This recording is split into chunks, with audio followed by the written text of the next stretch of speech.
따라가는 스케줄링 목표 뭐 좋은 말 다 있죠. 이용률을 높이고 체율도 높이고 반환 시간도 짧게 하고 대기 시간도 줄이고 응답 시간도 빠르게 하고 과거에는 이런 것들이 굉장히 중요했어요.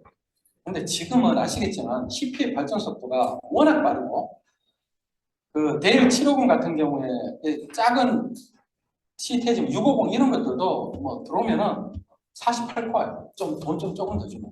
근데 CPU는 두 개. CPU 두 개에 각각 24코어, 24코어씩 꽂혀요. 그러니까 웬만한 프로그램은 못 돌리는 게 없어요. 그러다 보니까 어떻게 해요? 가상화 기술을 써가지고 계속 거기다 VM 올리는 거예요. 워낙 이렇게 자원이, 위자원이 풍부하다. 그래서 CPU 스케줄링은 비선전량하고 선전량이 있습니다.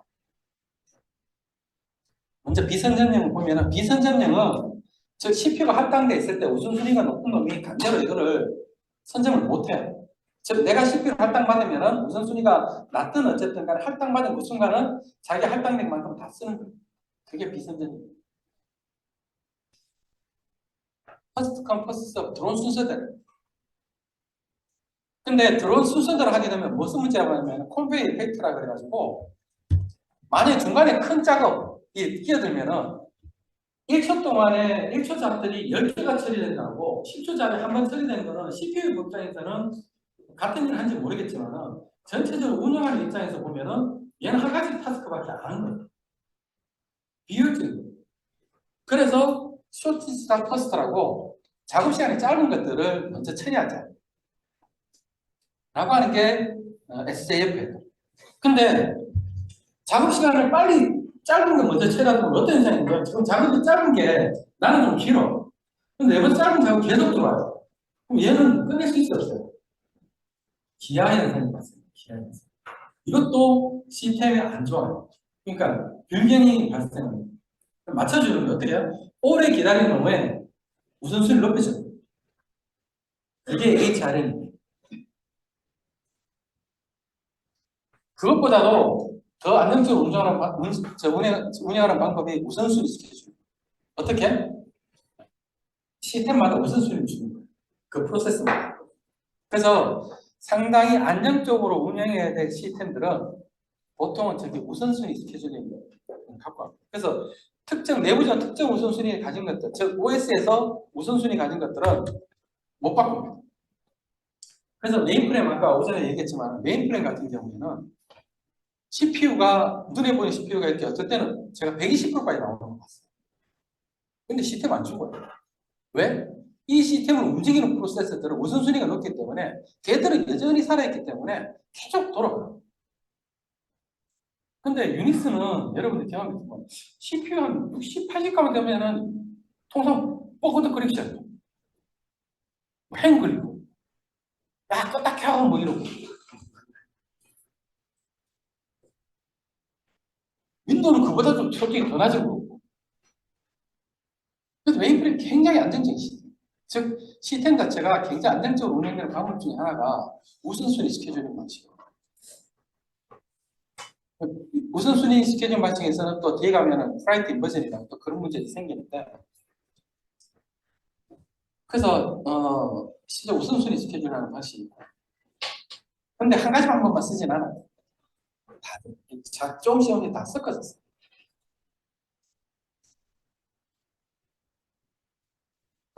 그 다음에 라운드 로빙, 선점형입니다. 보통 라운드 로빙은 옛날에 저희들 아까 뭐 컴퓨터 시절 때 가서 쓰는 방식 그거예요.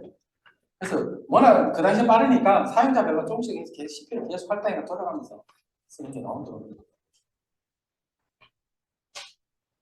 강제로 선점형을 할 거예요. SRT라 그래가지고 준비 큐에서 가장 작은 작업 시간이 소요되는 프로세스를 먼저 수행합니다. 그러면 얘는 선점형이기 때문에 어떻게 됩니까? 내가 10초짜리 작업이에요. 근데 큐에 2초짜리 작업이 들어갔어요. 얘는 CPU를 할당 받은 상태예요. 그러면은 비선점형은 얘가 다 끝날 때까지 얘가 할당 계속 받잖아요. 선점형은 이따가 야, 또 차고 너 내가 듣자면 2초짜리 쉬는.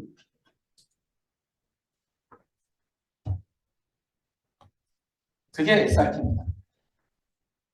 그 다음에 멀티레벨 큐는 뭐냐면은 큐를 여러 개를 나누는 거예요. 작업들 여러 종류의 그룹. 그러면 그 그룹마다 우선순위를 할당합니다. 그래서 그룹 단위별로 그 큐 레벨에다가 적정하게 큐에다 집어넣어요.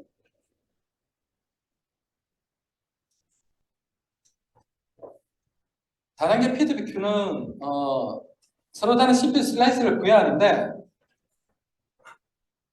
이제 우선순위가 높을 때는 할당되는 시간이 짧고 대신 우선순위가 낮으면은 할당되는 시간이 길게 만들어놨습니다. 그래서 맨 마지막에는 거기에서 그냥 라운드 로빈으로 채택해요. 스케줄링 기법이 요거 하나로 이렇게 딱 정리되어 있습니다. 그래서 여러분들이 나중에 채우는 실력은 늘어나는데 각각 토픽들을 대충 어떤 상황이라는 걸 읊을 수 있으면 안 돼요. 아, FCFS는 저기 포스트컴 포스트인데 그렇게 들어다 보면은 컴페 이펙트가 발생하고 그래서 쇼스타 포스트가 도입되고 쇼스타 포스트 하면은 아 얘가 대기해가지고 그 기한생이 발생하는 거 있고 그래서 HR을 하고 뭐 이런 식으로 쭉 그렇게 읊어도 그래서 여러분들 이것이 없어요. 나중에 되면 쓸 수 있게 됩니다. 그 답안지 보셨는지 모르겠는데 별 철거 없어요. 칸이 얼마 없어요. 14페이지 중에 12페이지 연전이만 채우시면 돼요. 저한테는 10페이지 채우셔야 돼요. 그래서 프로세스 스케줄링과 이런 뭐 있는데 나중에 이걸 쓸 기회가 됐다. 이거 다 정확하게 쓰시려고 외우는 게 아니라 그때 가서 대충 보고 그냥 때려 넣는 거예요.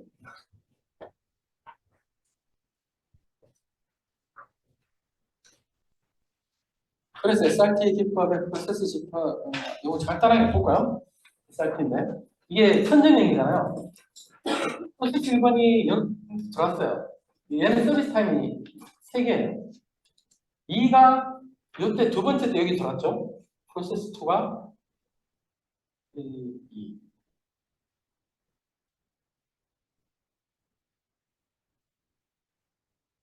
두 시간이 넘고 할당받는 시간이 있구나. 웹타임 있고. 어쨌든 프로세스가 이때 들어왔는데 얘가 서비스 타임이 6이니까 얘가 짧잖아요. 그러니까 얘가 일단 먼저 실행되는 거예요. 그래서 서비스 타임을 했고 그 다음에 얘는 4에서 들어왔잖아요. 얘는 그러니까 프로세스 3이 들어오기 전에 얘가 어떻게 해요? 하나가 수행됐죠. 그럼 얘는 얼마가 남아요? 한 번 수행됐으니까 5가 남죠. 5가 남는데 이때 4 때 얘가 프로세스 3분이 되는 얘는 4밖에 운행 시간이 안 되는 거예요. 실행 시간이. 그러니까 얘는 5고 얘는 4니까 어떻게 돼요? 프로세스 3번이 먼저 실행되는 거예요. 그래서 프로세스 3번이 먼저 실행되고 프로세스 4번이 6초 때 들어왔는데 얘는 5니까 일단 얘는 5였고 얘도 5였죠. 그래서 얘가 먼저 실행되는 거예요. 그래서 얘가 먼저 프로세스 2. 아, 얘가 6에 들어가, 얘가 4에 들어가 4가 실행됐는데 그 사이에 8 때 얘가 프로세스 5번이 저기 들어왔네요. 얘가 들어왔는데 얘는 2밖에 안 되니까 얘를 먼저 처리하는 프로세스 5번을. 너무 짧아가지고 얘를 먼저 처리하고 그 다음에 프로세스 2에 남은 5 처리하고 프로세스 4에 남은 5가 처리됩니다. 이런 식으로. 이렇게 해도 이거 시험 문제 나오면은 100명이면은 100명이 다 틀립니다. 왜? 하도 빨리 막 풀어야 되기 때문에 아시죠? 나이 먹을수록 뭐에 약해요? 산소에 약해요. 눈도 침침하고. 그래서 몰라서 틀리는 게 아니라 정확하게 이해하고 있으면 시간이 있으면 풀 수 있는데 빨리 할 때는 적어도 몰라서 틀리지는 말자. 빨리 하다 틀리는 게 괜찮아요. 그래서 그 다음에 이렇게 계산하는 겁니다. 프라이트 인버전. 이거는 안에 내용을 좀 보시고 프라이트 인버전은 뭐냐면 우선순위 역전입니다. 자, 프라이티 아까 CPU 스케줄에 프라이티 있었죠? 프라이빗 인버전은 이런 겁니다. 우선순위 가장 높은 게 있고요. 우선순위 중간순위가 있고 우선순위 가장 낮은 게 있어요. 우선순위가 높다는 얘기는 뭔가 중요한 프로세스겠죠. 빨리 실행돼야 돼요. 근데 우선순위가 처음에 높으면 얘가 이렇게 실행되고 있다가 어떤 관계에서 잠시 쉬고 있는데 이 프로세스 낮은 놈이 들어왔다가 얘가 요구하는 공유 자원은 얘가 사용하고 있는 거예요. 근데 컴퓨터에서는 공유 자원은 무조건 배타적으로 써요. 배타적이라는 말은 뭐냐? 독점적으로 쓴다는 얘기예요. 즉, 얘가 프로세스가 아무리 높아도 못 뺐었어요. 인계이 중요하게. 그러면 어쨌든 얘가 빨리 맞추고 나오면 되겠죠? 그럼 얘가 다시 쓸 거니까. 문제는 뭐냐면은 얘가 그걸 쓰고 있는데 얘가 그걸 쓰려고 달라고 기다리고 있어요. 근데 문제는 뭐냐? 이 중간 순위, 우선순위가 계속적으로. 근데 얘는 이 자원을 필요로 하지 않아요. 그러면 프라이어티 우선순위 얘가 얘보다 높을 때 어떻게 해요? 계속 얘한테 서비스하게 되겠죠. 그럼 얘는 자기가 원하지 않든 어쨌든 얘 때문에 수익이 못 되고 있죠. 얘 때문에 수익이 못 되니까 얘가 원하는 공유 자원은 얘가 못 쓰게 됩니다. 그럼 거꾸로 어떻게 됩니까? 얘는 우선순위가 높은데 우선순위 낮은 얘가 계속 실행되고 있는 상황이 됩니다. 프라이트 인버전, 우선순위 역전 현상이 발생하는 거예요. 뭐 좀 이런 말 하면 100등하고 101등, 102등이 이렇게 경쟁한다 그러면 별 차이 있겠습니까? 근데 얘는 프라이트가 2번이에요. 근데 얘는 100번이고 얘는 101번이고 그러면은 얘는 굉장히 중요한 프로세스잖아요. 굉장히 중요한 프로세스가 2등이 100등 때문에 처리가 안 되고 있는 거예요. 그럼 이걸 해결할 수 있는 방법은 얘를 빨리 처리시켜줘야 될 거 아니에요. 그래서 얘의 우선순위를 끌어올리는 방법. 다른 어떤 들어오는 선수 할당받기 전에 얘의 우선순위보다 다른 높은 우선순위를 못 가지도록 다른 놈들이 얘의 우선순위보다 못 가지도록 막는 방법이죠. 그게 뒤에 나오는 프라이어티 셀링, 프라이어티 인헤리턴스예요.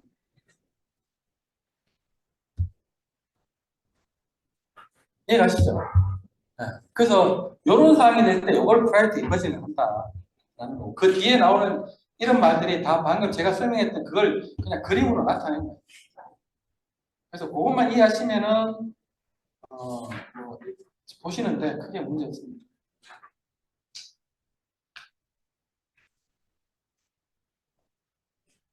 무슨 순위 올리 주냐, 뭐 셀링이냐인데 그냥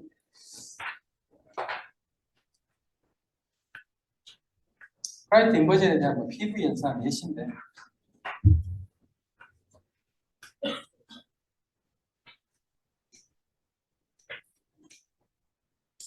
디스크 구조하고 스케줄. 디스크는 통상이 탐색 시간을 최소화하기 회전되기 시간 2개를 최소화해요. 그러면은 되는데 저는 이 주제를 확 빼버리고 싶은데 왜냐면 요즘 뭐 디스크 쓰나요? 하이엔드급은 쓰긴 써요. 디스크가 가격 대비 경쟁력이 좋으니까. 그리고 일부는 고가행성이 필요한데 고가행성보다 속도가 필요할 때는 SSD를 쓰기도 하고 근데 아직까지 SSD의 저장량이 디스크를 못 따라가요.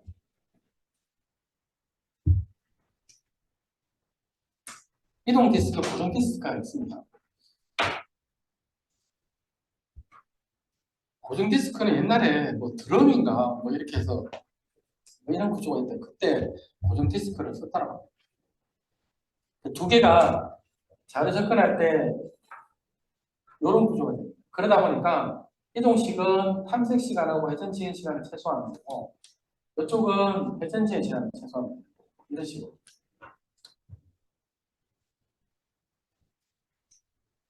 그래서 퍼스트 컴 퍼스트 서브 요거 보시면은 앞에 나오는 CPU 스케줄링하고 있죠.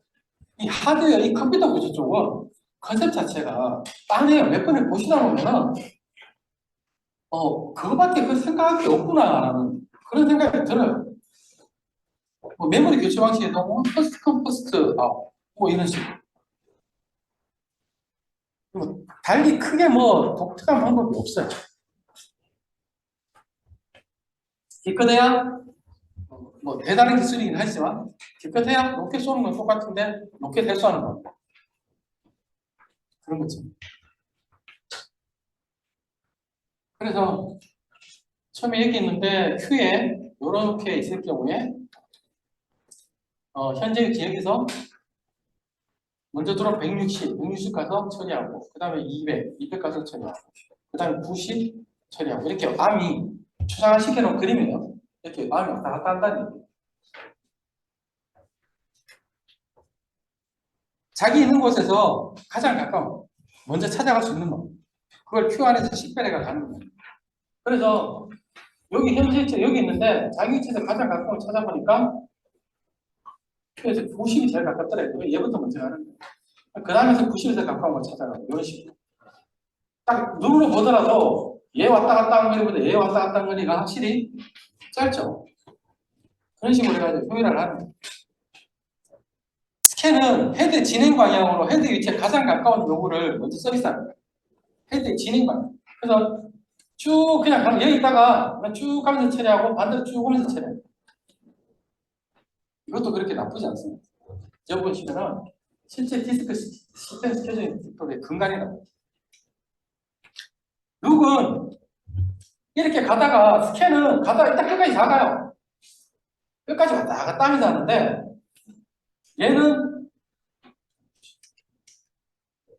얘는 가다가 요 뒤에 있는 요청이 없으면 거기서 바로 턴합니다. 뒤에 나오는데 서큘러 스캔하고 서큘러 룩이 있어요. 걔는 뭐냐면 가다가 스캔에 이렇게 가다가 다시 오면서 하잖아요. 얘는 갔다가 어떻게 해요? 점프 이렇게 해요. 점프 룩은 어떻게 해요? 가다가 없으면 점프. 그러니까 서큘러 자가 붙으면은 점프를 해가지고 이쪽 와서 다시 처리해요.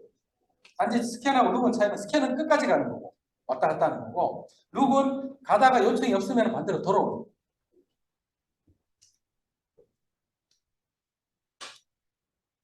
이게 서큘러 스캔 얘기했죠. N단계 스캔은 뭐냐면은 이쪽에서 막 이렇게 처리돼야 가는데 Q에 계속 이쪽에서 가는 방향이 있는 것들이 계속 들어와요. Q에. 그러면 어떻게 되겠어요? 그 Q 안에는 이쪽에서 처리해야 되는 데이터도 있을 건데 그러면 얘들 때문에 얘들이 서비스를 못 받을 수 있잖아요.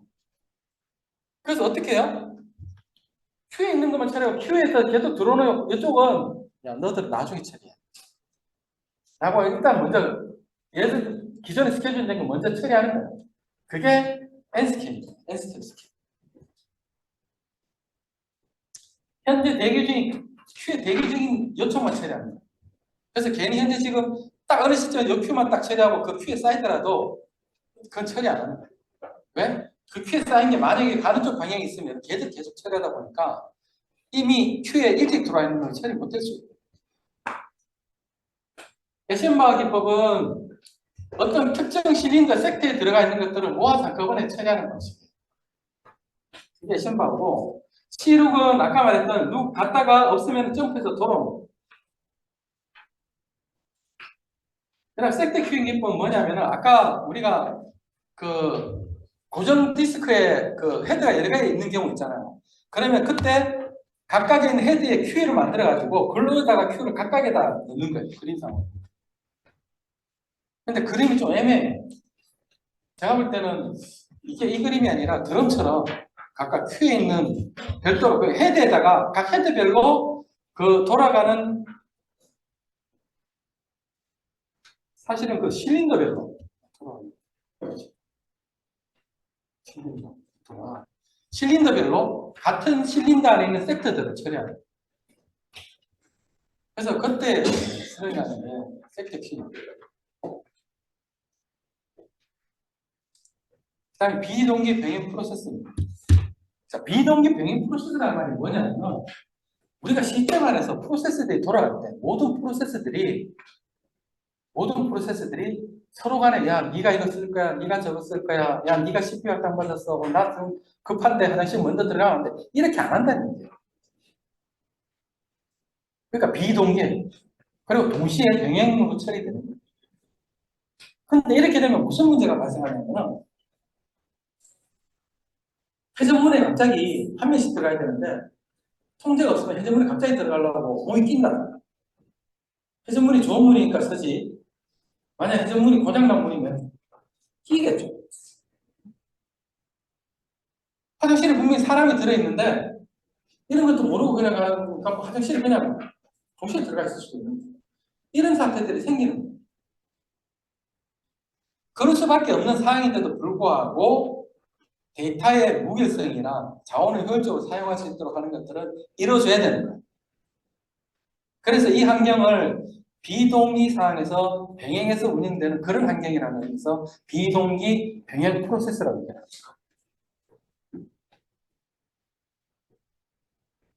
그래서 여기 보면은 비동기적으로 공유한다. 비동기적으로.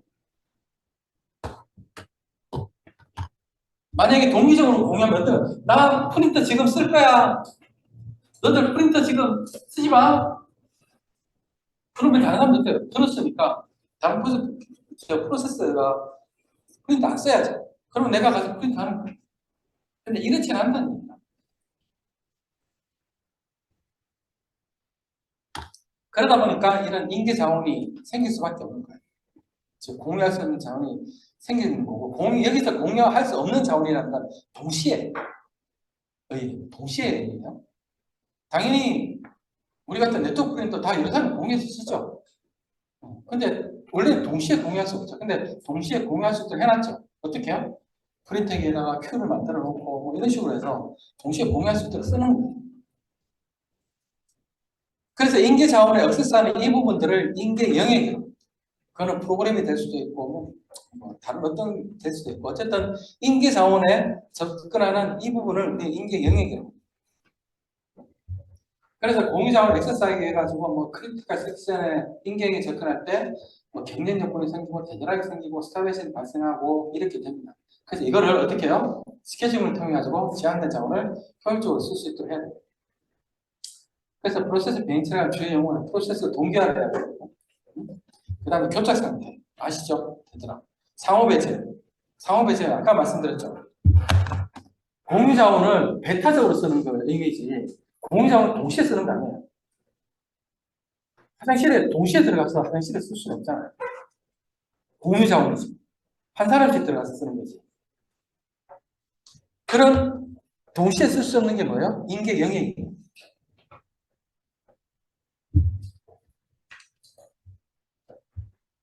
그 다음에 공유 자원을 사용한 프로세스가 경합이 발생할 때 이거를 이제 레이스 컨디션이라고 경쟁 조건. 그래서 이런 것들을 잘못 쓰게 되면은 어떤 결과값에 영향을 줄 수 있는 이런 상태가 생깁니다.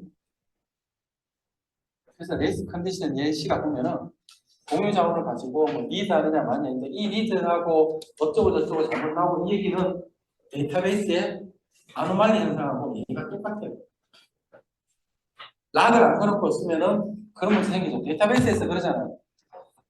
100원을 누가 100원 있었는데 누가 100 플러스 200을 업데이트를 했어요. 그러면 이 순간에 누가 이 데이터를 같이 보는 사람이 있어요. 락을 걸어놔야지 얘가 이걸 안 보잖아. 근데 락이 안 걸려있으면 어떻게 돼요? 나는 200 됐죠. 얘는 100 가지고 300대가 400이 됐어요. 그러면 나는 200이 되고 300 하면 최종값은 500이 돼야 되는데 얘는 어떻게 돼요? 최소 엎어치고 나면 400이 되죠. 그럼 데이터가 어떻게 돼요? 틀리잖아요. 그런 비정상의 아노말리 상황이 생기는 거예요. 시스템 다른 상황과 똑같습니다. 그런 비정상의 상황이 생기는 거예요. 그런 예처럼. 결과값이 달라진다. 데이터베이스에 있는 아노말리 현상 가지고 이런 레이스 컨디션이나 이쪽으로도 설명할 수 있어요. 그래서 가지고 계신 교재의 여러 가지 토픽들을 계속 반복적으로 보다 보면은 활용할 거리, 엮을 거리, 사용할 수 있는 키워드들이 계속 머릿속에 크게 점점 늘어나요. 그래서 이 교재 아니면 계속 반복적으로 보시라고 합니다.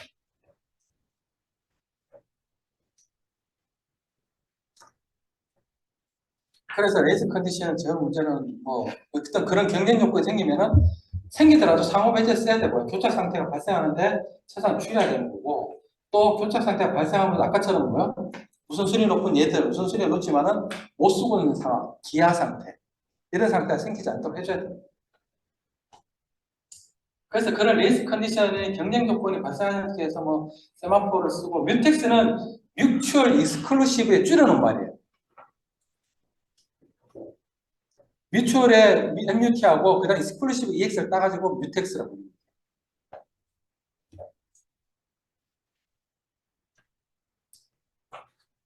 그 다음에 데드락인데 잠깐 10분 쉬었다가